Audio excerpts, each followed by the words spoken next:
Welcome to my spoiler review of Thor Love and Thunder. This film, despite being a big hit, is one of the more divisive standalone Thor movies. However, is that reception warranted? Let's open it up and get started. Opens on a prologue where a man makes a plea to the gods to save the life of his only daughter. He's instead given hubris and hedonism and declares all gods must die at the blade of Necro sword.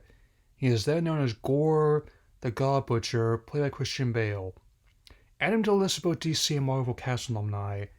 After a Marvel vanity plate with a rock guitar arrangement of the fanfare, get Korg narrating sort of previously on montage set to ending his only time with the past exploits of Thor, showing past appearances, how he got his physique back, love the Asgardian CrossFit routine, how he fell in with the Guardians of the Galaxy. And the film as a whole comes off a lot like Guardians of the Galaxy Volume 2.5 in style and tone, not just because the characters play a supporting role either. Anyway, the opening fight scene ensues, and it's a wild sight to behold in terms of both color and camera work.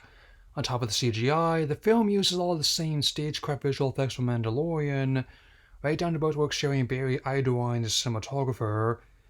The film took 4 editors as well, and this fight scene to GNR's Welcome to the Jungle's real trip. Also like Star-Lord's line of Thor after the fight. This won't be only paraphrase in this review, but I agree that feeling like crap sometimes is better than feeling nothing at all.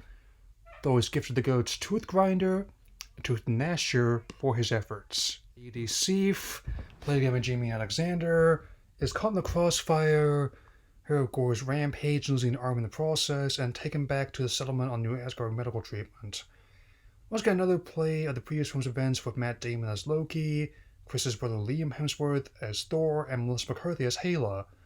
That night, Gorr makes his move on New Asgard, taking the children as bargaining chips, including Heimdall's son Astrid, played by Kieran L. Dyer.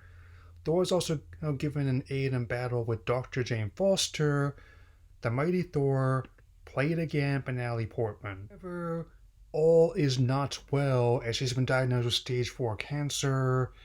A reforged Mjolnir is able to give her a way to heal, and more. The same cancer claimed her mother Elaine, played by Chloe Deschanel, as were her father, her Mr. Foster. Not certain how it happens in the comics, but I gather it's different every time. After Gorr absconds with the children, everyone's determined their next move, as Gorr's using them as bait to find eternity. The scene where he plays with a shadow puppet before ripping off his head is one of many fantastic examples of Bale's range in this film, and many others, including ones I've reviewed before. Where Astrid, taking the name Axel due his dad's vision. Don't have much to add about the visual effects in this scene beyond this to meet the detractors halfway. Odd that this movie has about $250 million in the ballpark of the Avengers movie, yet he looks kind of like an Asgardian Zordon doing this kind of head Skype. On that note, Thor helps him scope out the location in the Shadow Realm, and we'll get to that later. They need to find the way to eternity before their enemies do. They go to seek help from their other deities in the Omnipotent City, taking a boat pulled by Tooth Grinder and Tooth Gnasher. Disguising themselves to get inside, they're all outed by Zeus, played by Russell Crowe. On top of being a very different portrayal than his role in Gladiator, he's now also on the list of both DC and Marvel cast alumni. Also like Thor's back tattoo he got for Loki. On that note, Thor helps him scope out the location in the Shadow Realm, and we'll get to that later. They need to find the way to eternity before their enemies do. They go to seek help from their other deities in the Omnipotent City, taking a boat pulled by Tooth Grinder and Tooth Gnasher. Disguising themselves to get inside, they're all outed by Zeus, played by Russell Crowe. On top of being a very different portrayal than his role in Gladiator, he's now also on the list of both DC and Marvel cast alumni. Also like Thor's back tattoo he got for Loki. Running gag about the box socials.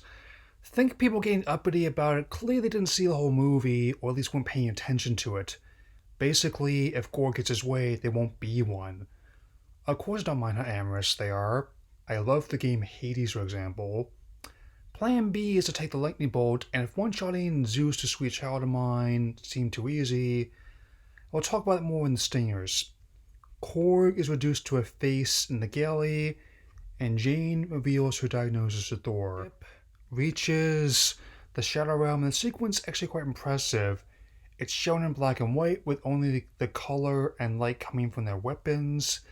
Despite a valiant effort from them all, Valkyrie is wounded, Jane is hospitalized, and Gorr takes Stormbreaker, which means opens the gates of eternity.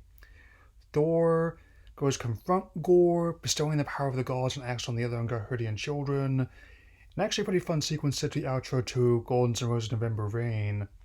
Jane also has enough strength left in her for one last fight, becoming the mighty Thor to deliver the final blow. Reaching the gates of eternity, Gorr realizes his error and gives his life for his daughter, and Jane can finally rest in peace.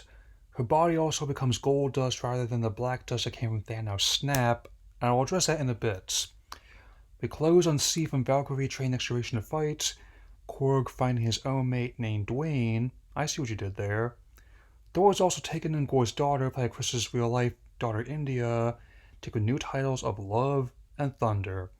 Get played off a sweet child of mine, and I just really enjoy this film, even if it wasn't quite as flashy as the last one. Using Dia's Rainbow in the Dark in the credits is a nice touch. First, Stinger shows that Zeus is indeed alive and livid about Thor's stunt.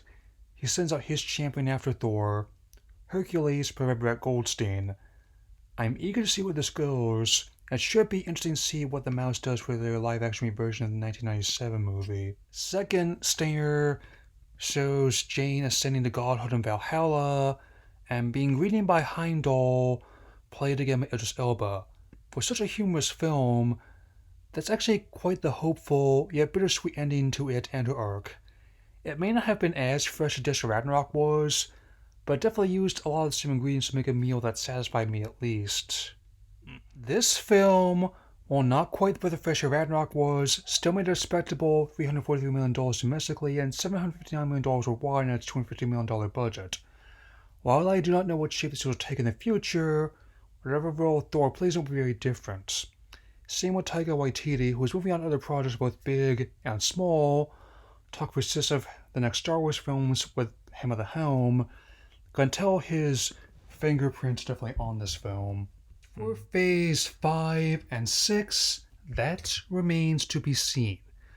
I don't have much to add about current discourse around Phase 4, as I don't engage with any kind unless I know I have something I can add, but I submit that like any franchise, it has its peaks and valleys.